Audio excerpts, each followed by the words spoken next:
Senhor Deus, mais uma vez nós estamos aqui diante do Senhor para te apresentar, Senhor, esse momento.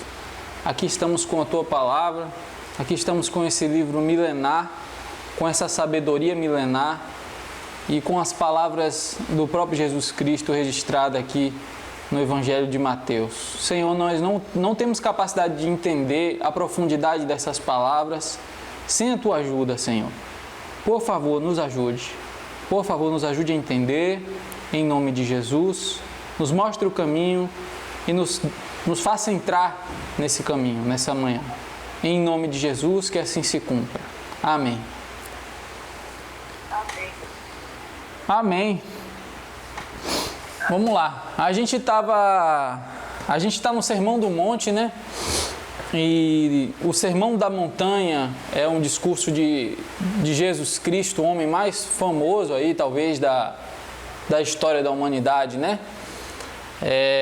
E Jesus Cristo, ele disse muitas coisas, muitas delas foram registradas, né? Nos evangelhos, principalmente, as palavras do Senhor Jesus. E nesse sermão aqui, nessa pregação, ele tem 3 capítulos, o capítulo 5, 6 e 7 do Evangelho de Mateus, que é o primeiro livro do Novo Testamento. Bem fácil de você achar, você que de repente não conhece, não tem muito hábito de ler a Bíblia, as Escrituras, é muito fácil. É o primeiro livro do Novo Testamento, Evangelho segundo o discípulo Mateus, e você vai do capítulo 5, 6 e 7, nós estamos no capítulo 7, que é o último dessa pregação de Jesus.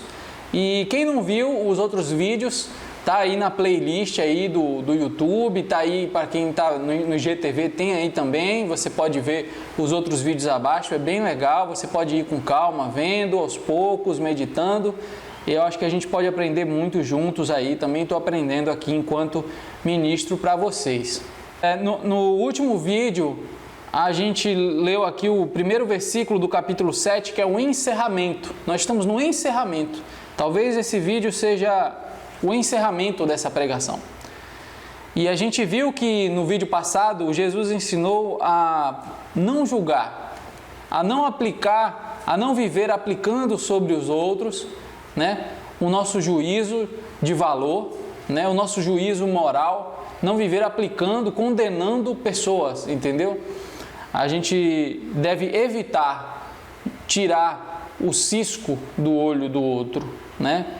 Sem antes tratar com a trave que está no nosso olho, sem antes ter um pensamento crítico a respeito de nós mesmos, ter humildade e ter misericórdia, para então poder ajudar o outro. Foi isso que a gente viu. Então a gente viu o não julgueis.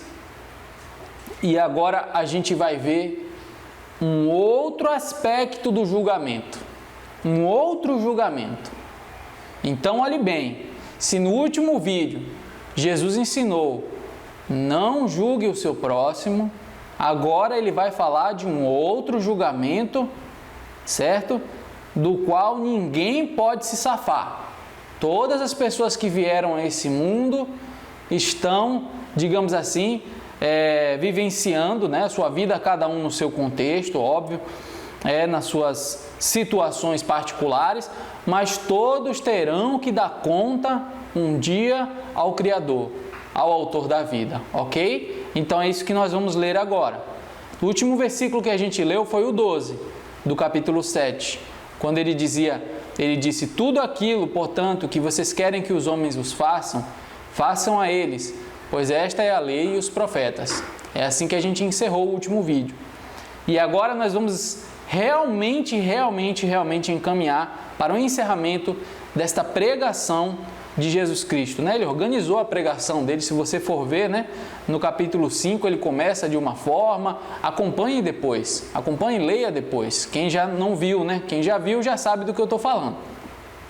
Olha só, versículo 13. Vamos acompanhar comigo. Capítulo 7 de Mateus, versículo 13. Começando aqui.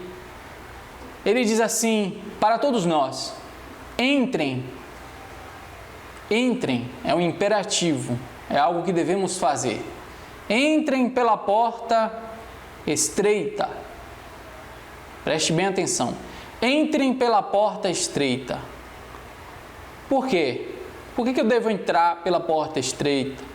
Porque largo, não estreito, largo, espaçoso, é o caminho que conduz, que leva à perdição, à destruição, à condenação.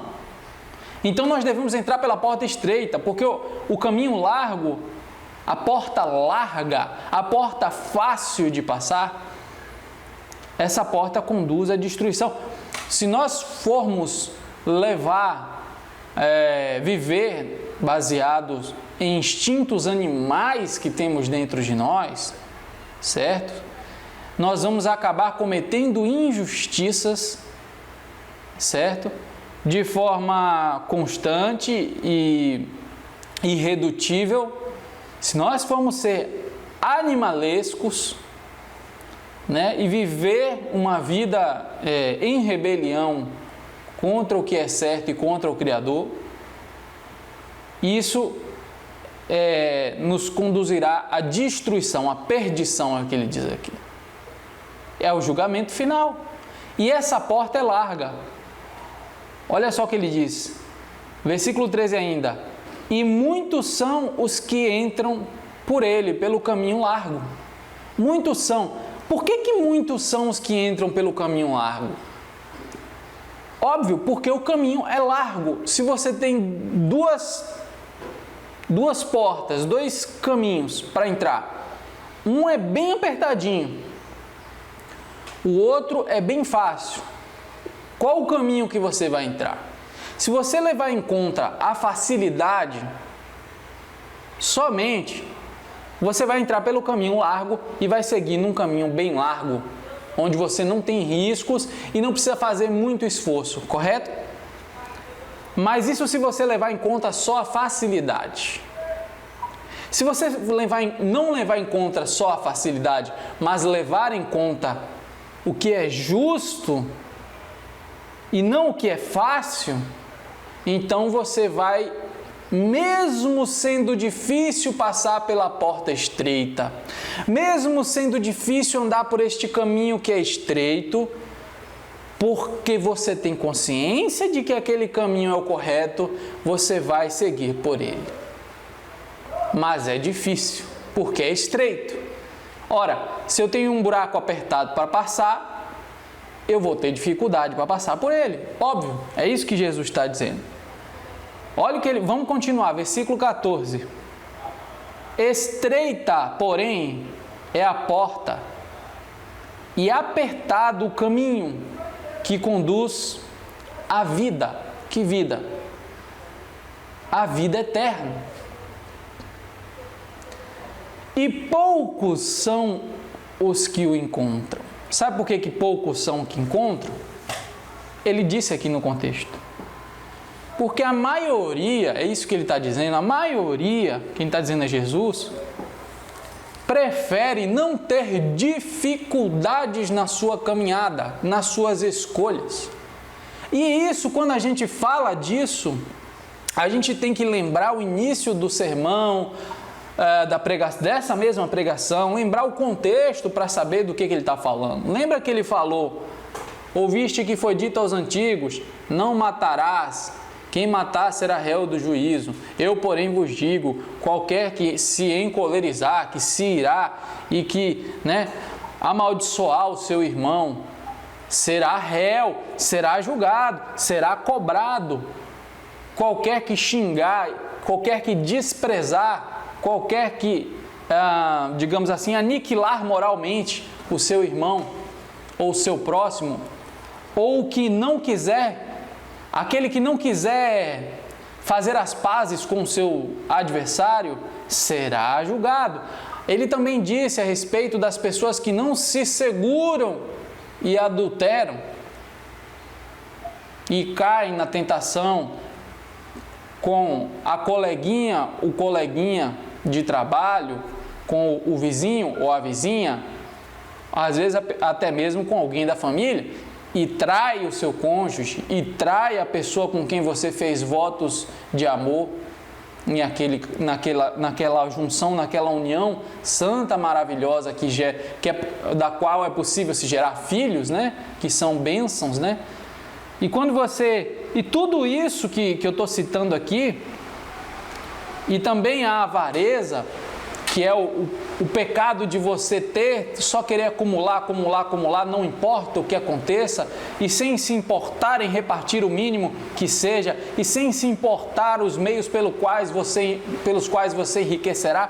Tudo isso é caminho largo, é porta larga. Ora, deixa eu te fazer só uma pergunta para a gente analisar antes de seguir para frente.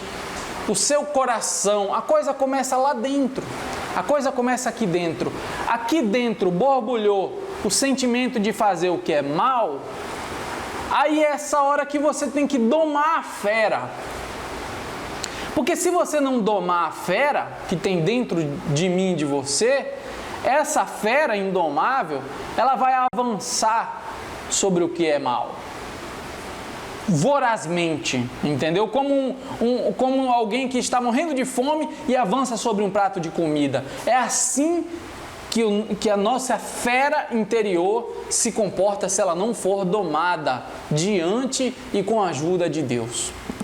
Ok? Agora que fique claro, todos nós temos dificuldades para entrar pela porta estreita e andar pelo caminho estreito. Porque se não tivéssemos dificuldade, esse caminho não era estreito, essa porta não era estreita. Então entre pela porta estreita. Isso quer dizer que você e eu precisamos fazer uma decisão, tomar uma decisão. Quando você vai entrar por uma porta que é muito estreita, um túnel muito estreito, não dá para você levar tudo com você. E aí, não é só a porta, olhe bem, não é só a porta que é estreita. Para você entrar na porta, você já tem que fazer concessões. Você não pode passar levando todas as suas bagagens, tudo que você quer. E aí, quando você passou pela porta, tem um caminho. O caminho significa o quê? Significa que não é da noite para o dia, que você vai ter que lidar com isso até o fim da vida. É uma decisão que você toma e que você vai ter que continuar tomando ao longo da vida para não se desviar desse caminho estreito. O caminho, não só a porta é estreita, tipo, entrei na porta, era estreita, beleza, agora o caminho é fácil. Não, todo o caminho, toda a porta é estreita. Mas assim, então você me diz, poxa, então Deus quer que a gente viva uma vida ruim, porque é uma vida desconfortável. Ora, o que é estreito e apertado é desconfortável. Mas observe bem, é desconfortável para a nossa maldade dentro de nós. Aí realmente é desconfortável. É isso que Deus quer tratar com a gente. É isso que Deus quer aplacar. E com a graça dele, com a ajuda, o Espírito dele, ele pode nos ajudar e nos fazer entrar na porta estreita.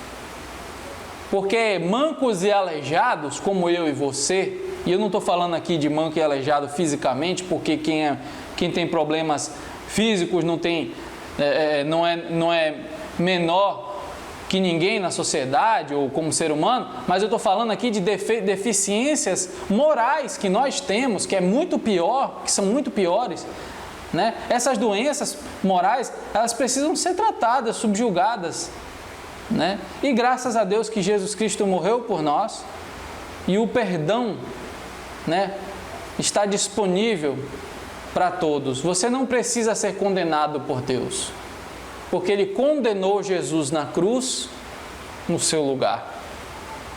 Apenas receba essa verdade em amor, essa verdade maravilhosa, e aí você entra pelo caminho muito mais facilmente.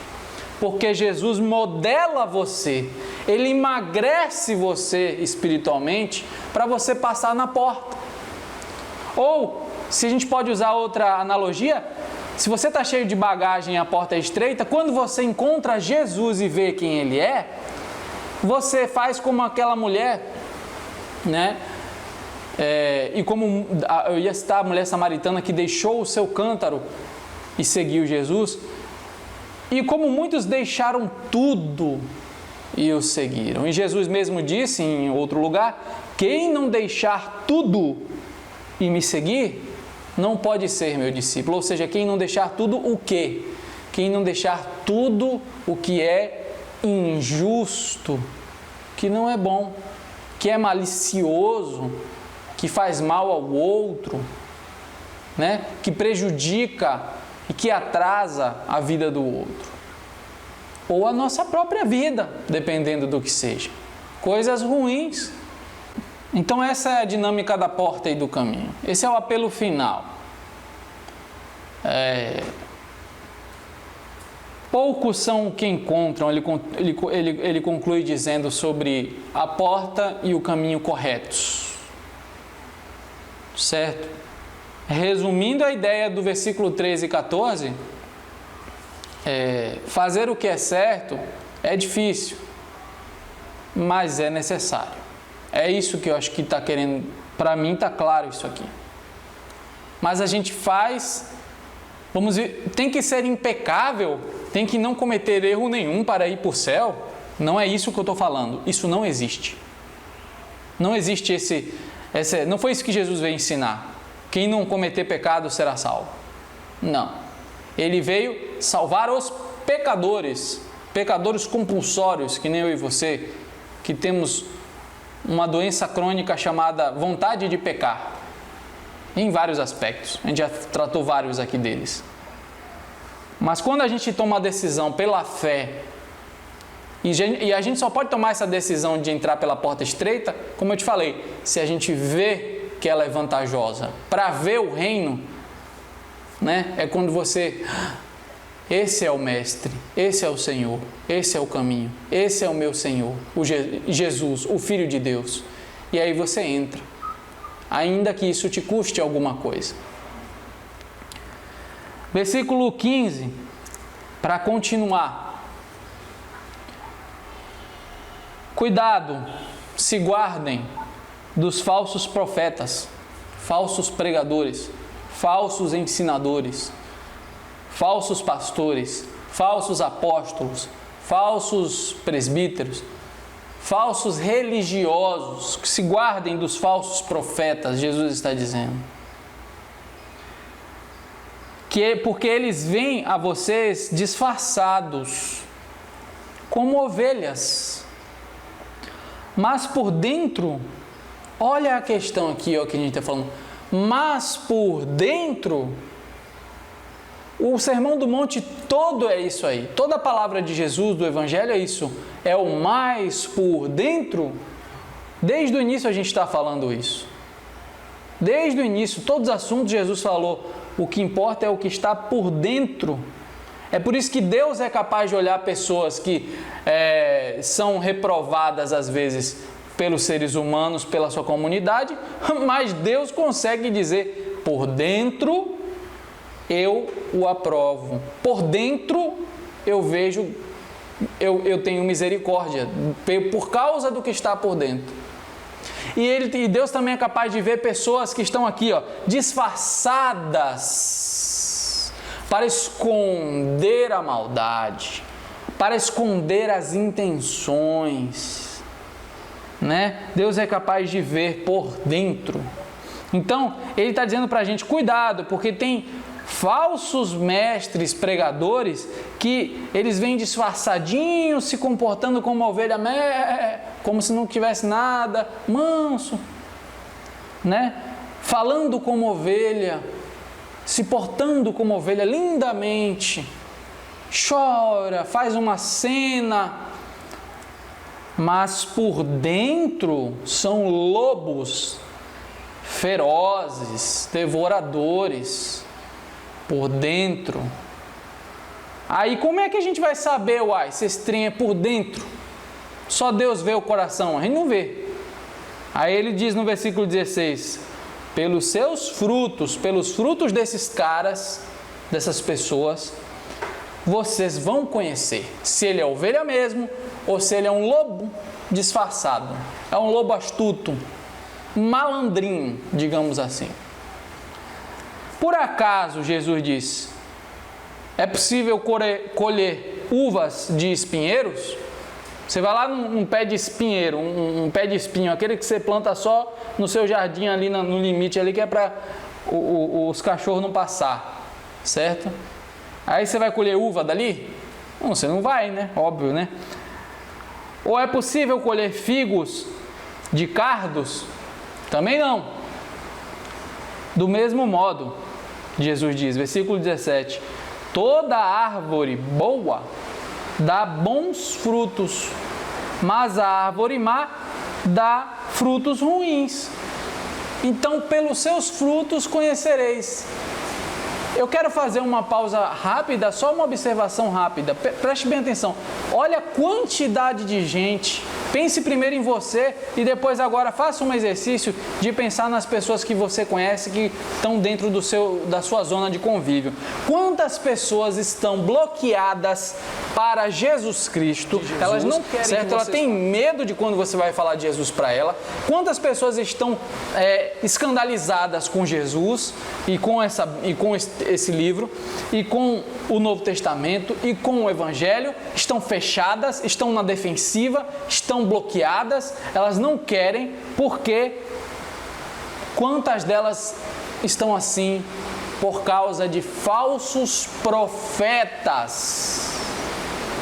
Falsos profetas, lobos devoradores que têm comido carne de ovelha à torta e à direita. E isso não é de hoje, não é de hoje. Jesus alertou, cuidado, virão falsos mestres, virão pessoas más intencionadas para se aproveitar das ovelhas. Você já viu que ovelha é um bicho meio que dá para se aproveitar dele? Já perceberam isso? Ovelha não é que nem você cuidar de animais, digamos assim. Uma coisa é você cuidar de ovelhas, outra coisa é você cuidar de uma matilha de cães. Para você enganar uma ovelha e você trollar ela e levar ela para um desfiladeiro e jogar todo mundo lá embaixo, é mais fácil, porque a ovelha é um bicho pacífico. É inteligente, óbvio, mas é um bicho pacífico, ele não é de briga, né? Tem algumas ovelhas machos que são mais revoltadas assim. Mas, em geral, a ovelha é um bicho pacífico, é um bicho muito facilmente pastoreado. Você vai, todo mundo vai, leva. Aí vai para um lado, ela vai junto. Aí você vai para o outro lado, ela vai junto, sem reclamar. Tendo comida, água, ela não reclama. Né? A ovelha. E por isso que os lobos dizem, comida fácil, entendeu? Grana fácil, pede oferta, a galera oferta porque pensa que é para Jesus. E bota no bolso, e compram fazendas e fazendas e mansões e mansões. E aí, meu amigo, e aí, o que é que você tem a me dizer sobre isso? Pelos seus frutos os conhecereis. O que os caras têm feito aí em cima do púlpito? Misericórdia, misericórdia. É escandaloso, é bizarro, é realmente execrável. Vamos continuar aqui que vocês vão ver a profundidade. Agora, quantas pessoas têm deixado... Então, você manda esse vídeo aqui para ela diz, não, nisso aí eu nem vejo. E aí você vai perguntar por quê? Beleza, tem algumas que têm outros motivos, mas muitas delas são por causa dos maus exemplos dos maus e falsos pregadores. Então Jesus fez questão de dizer, peraí, cuidado que vai vir uma galera aí para desvirtuar. E essa galera começou a vir para desvirtuar já tem muito tempo. Então, desde que o cristianismo se tornou a religião oficial do Império Romano, aí meu amigo, entrou a política, aí o negócio começou a pegar fogo, certo? Entrou a Idade Média, ladeira abaixo ali, pau quebrando. Não quer dizer que não houve nesse tempo pessoas, ovelhinhas humildes, com um pouco de entendimento ou com muito entendimento, dando fruto e sendo pessoas de Deus, amorosas e misericordiosas com o seu próximo. Não quer dizer isso, mas quer dizer que a nata, que o governo, que os falsos mestres, essas estruturas se corromperam, essas estruturas de liderança. Entendeu? Muitos, claro que tem pregadores que, óbvio, são idôneos, são pessoas honestas, são pessoas que não querem sua grana, seu dinheiro, não querem se enriquecer em cima de você, entendeu? Que não tem más intenções, que não querem comer sua carne e pegar sua lã. Mas, em geral, o bicho pegou, entendeu? E Jesus previu isso, claro, o ser humano, entendeu? Continuando, versículo 21, ainda sobre o mesmo assunto. nem todo, isso é Jesus falando, não é eu falando aqui para defender a igreja. Ah, não, peraí, nem todo, não misture as pessoas, tem cristãos, não estou fazendo aqui a defesa judicial da igreja e do evangelho, não, é ele mesmo quem está falando, Jesus, versículo 21, nem todo aquele que me diz Senhor, Senhor, vai entrar no reino dos céus. Não é porque ela professa da boca para fora o nome de Jesus que ela vai entrar. Isso devia ser uma conclusão óbvia, mas graças a Deus que Jesus é uma pessoa tão maravilhosa que ele deixou muito claro isso aqui. Ele está dentro desse contexto dos falsos profetas, dos lobos disfarçados de ovelha. Está entendendo? Mas sim, nem todo que me diz Senhor, Senhor, Senhor, Senhor, Senhor, Senhor. Esse negócio de Senhor, Senhor, para Jesus é, meu Deus do céu, se eu não gosto de hipocrisia, de gente me falando de bajulação, né? Imagine Deus que consegue ver o interior da pessoa. Então você chega e diz, Senhor, Senhor, mas por dentro está cheio de morte, de maldade e de más intenções. Então, meu amigo, nem todo que me diz Senhor, Senhor, vai entrar no reino dos céus, mas sim aquele que pratica a vontade do meu Pai que está nos céus, o que entra pela porta estreita, o que encara essas palavras que a gente leu aqui e leva a sério o negócio, que leva a Deus a sério, que leva o que é certo a sério, que leva o Evangelho a sério. Entendeu? Não é o santarrão, então você está querendo dizer que só vai entrar no céu quem conseguir até o fim não pecar. Não tem nada a ver com isso. Aliás, a gente não falou nisso aqui em todo o Sermão do Monte, nessa impecabilidade.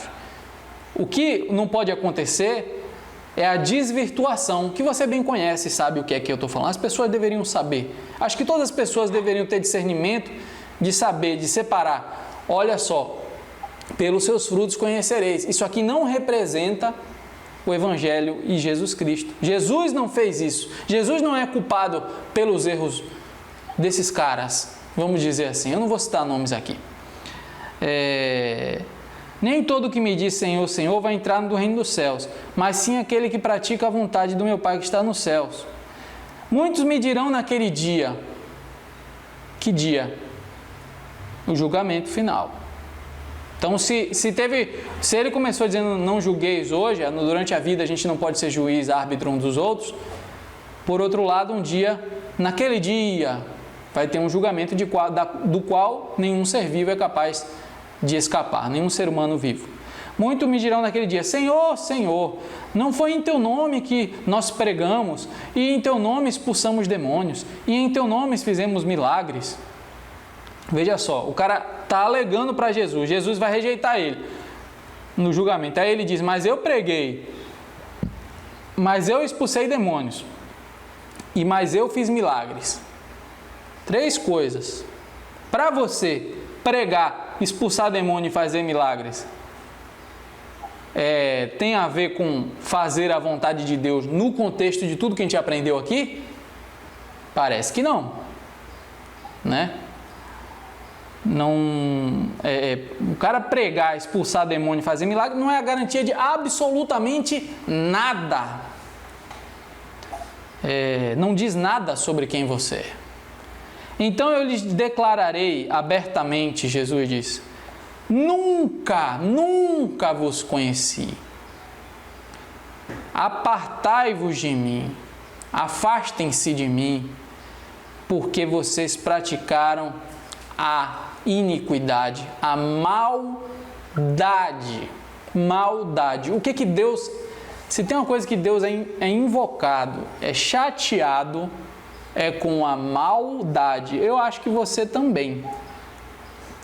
Então, veja só, os que praticaram a maldade compulsoriamente, destemidamente, disfarçadinhos ali, como ovelhas, mas como lobos vorazes, né? Jesus vai dizer, licença aqui, você não. E ele vai dizer, mas eu era um pregador da palavra, mas eu expulsei demônio, eu fiz milagre. E mais o quê? E mais o que? Enriqueceu às custas dos fiéis? E mais o que você fez? Você expulsou o demônio para quê? Para fazer propaganda da igreja, da marca da tua igreja? Para botar na TV e ficar fazendo sensacionalismo? Está entendendo? Então, quer dizer, nem precisa a gente entrar nessas questões. Eu acredito e peço a Deus que dê discernimento para você que está ouvindo esse vídeo, que está vendo esse vídeo. Você sabe do que está falando. Então, não se escandalize pelas bagaceiras, pelos problemas que estão aí. E que estão, as pessoas que estão usando o nome de Jesus. Não confunda essas pessoas e o que elas fazem com o próprio Jesus. Uma coisa é uma coisa, outra coisa é outra coisa. E Jesus já está falando aqui, eu vou lidar com eles, deixe comigo. Versículo 24. Assim, todo aquele que ouve essas minhas palavras desse discurso, do Sermão do Monte, e coloca em prática, será comparado a um homem sensato, que construiu a sua casa sobre a rocha. Caiu a chuva, vieram as enxurradas, sopraram os ventos, deram contra aquela casa, mas ela não caiu porque estava alicerçada na rocha. Quem conhece de um pouquinho de construção de casa, um pouquinho, eu também não conheço muito não, sabe que a fundação da casa, o lugar onde você vai construir, a estrutura base da casa, onde você vai construir ela, e você pode construir até um prédio, dependendo de como foi essa estrutura inicial, essa base, ela tem que ser forte, ela tem que estar alicerçada, ela tem que estar bem, digamos assim, assentada sobre um lugar que não vai se demover. Por exemplo, aqui ele fala sobre a rocha. Quem construiu a casa sobre a rocha não vai se mover. Então ele fala das coisas que podem derrubar a casa, por exemplo, chuva, enxurrada, ventos fortes, tudo, pau quebrou, a natureza se revolucionou e a casa do cara não caiu. Por quê? Porque ele foi o quê? Ele diz aqui, prudente. O cara disse, tem um terreno ali que é bom de construir, ó, é na rocha. Se eu fizer a casa aqui, talvez seja até mais difícil, mas depois vai valer a pena. Chama-se investimento, prudência. Você sabe bem o que é isso. Então as pessoas que ouvem as palavras de Jesus Cristo, todas elas, e diz, Senhor, obrigado por essas palavras, agora vamos praticar, me ajude a praticar, e começa pela fé, pela fé, a salvação é pela fé. Pela fé começa a dar os passos, começa a entrar pela porta estreita, andar por esse caminho estreito, pela fé dando glória a Deus por tudo, dando graças, recebendo dele toda a graça possível para isso, porque você não está sozinho nessa caminhada. Essas pessoas são prudentes, porque aí vem o pau come e a casa dela está na rocha. Isso aqui ele está fazendo uma parábola com respeito ao juízo final. Versículo 26. Por outro lado, todo aquele que ouve essas minhas palavras, mas não as pratica. Quantas pessoas, né? Eu não gosto muito de falar quantas pessoas e ficar pensando nas pessoas, porque eu penso primeiro em mim. Certo? Mas quanta gente, né, velho? Por outro lado, todo aquele que ouve, mas não pratica, a pessoa pensa que é por ela ouvir, tá bom. Não ouvi, já conheço. Não. Eu preciso que essas verdades se tornem dentro de mim, a essência do meu ser. É a verdade das palavras e do Evangelho de Jesus Cristo. Eu preciso que isso transforme o meu interior e que me salve hoje. Não me salve só para a vida eterna, mas me salve de quem eu sou, dessa maldade que está dentro de mim. É isso que Jesus quer nos salvar. Então, as pessoas que ouvem, mas não praticam, eu compararei, diz aqui, será comparado a um homem insensato que construiu a sua casa sobre a areia. Caiu a chuva, vieram as enxurradas, sopraram ventos, deram contra aquela casa e ela desmoronou. E foi grande a sua ruína. Veja bem, a pessoa disse, não, aqui na areia, de repente é um terreno mais barato, é mais fácil, é mais rápido. A improvisação, né? E aí fez na areia, né? Ficou linda a casa, ficou uma beleza, a casa ficou maravilhosa. O cara morou lá 10 anos, né? Fazia festa na casa, recebia visitas, Era uma casa muito bem elogiada pelos vizinhos, de repente tinha uma fachada, mas o alicerce dela, que a gente não pode ver, que está por dentro escondido, falando do homem interior, daquilo que Deus realmente se importa com a gente, quem a gente é por dentro. O alicerce que você não vê da casa que está lá, né, foi feito na areia. Era em vão. Era em vão. Você vai viver tua vida em vão, bicho? Será que eu vou viver minha vida em vão? Não. Construir a casa sobre a rocha, ter prudência, fazer o que é certo, andar pelo caminho da justiça, se arrependendo e pedindo graça, aprendendo e ensinando. Esse é o caminho do Senhor Jesus, esse é o caminho da vida. Mas se você ouve e não se importa e não pratica, ou finge, vive uma vida fingida, de fingimento, de um fariseu, de um falso religioso, no dia o Senhor vai dizer: apartai-vos de mim. E foi grande aquela queda, quando diz que veio a tempestade, os ventos, a chuva, o juízo final. E para terminar, os últimos 2 versículos do Sermão do Monte. E aconteceu que ao terminar Jesus essas palavras que começaram lá no capítulo 5, quando ele diz bem-aventurados, e ao terminar essas palavras, as multidões ficaram extasiadas, ficaram em êxtase, ficaram deliciadas, maravilhadas com o seu ensinamento, com o ensinamento de Jesus. As multidões que estavam ali no monte, sentadas. Por que elas ficavam? Porque eles as ensinava com autoridade e não como os escribas, não como os religiosos. Jesus é aquele que tem autoridade. E as pessoas, as multidões viam a autoridade. Sabe quem é que tem autoridade? O único que tem autoridade para falar esse tipo de palavra aqui, esse tipo de coisa, esse tipo de ensinamento profundo, essas palavras leves, salvadoras e também pesadas e condenatórias, o único que tem autoridade para falar isso é o Filho de Deus. E aí eu te digo por quê? 2 motivos. Primeiro, porque ele é perfeito. E segundo, ele é o único perfeito. O único homem perfeito. O único homem igual eu e você, perfeito, ser humano. E segundo, por que ele tem autoridade?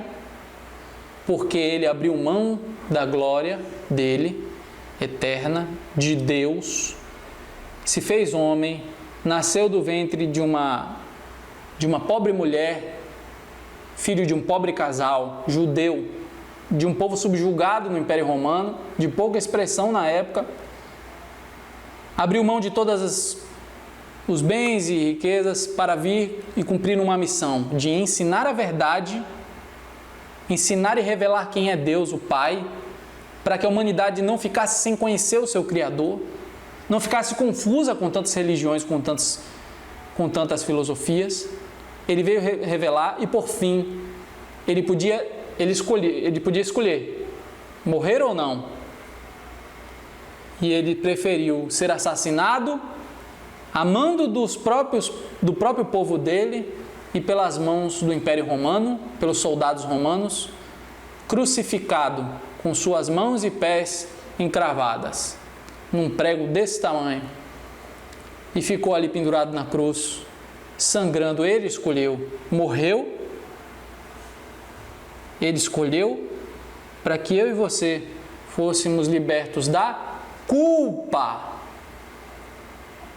Se você tem culpa hoje, achegue-se a Deus, porque esse Jesus que se fez homem e morreu, ressuscitou e está reinando no céu, e agora mesmo ele tem pleno poder para perdoar todo aquele que humilde e verdadeiramente se achegar a ele. Então receba agora, hoje, a vida eterna, em nome de Jesus. Vamos orar. Senhor, obrigado por essas palavras, Senhor.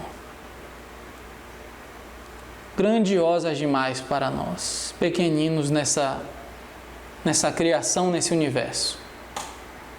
seja bendito o seu nome, faça-se a sua vontade, assim na terra como nos céus.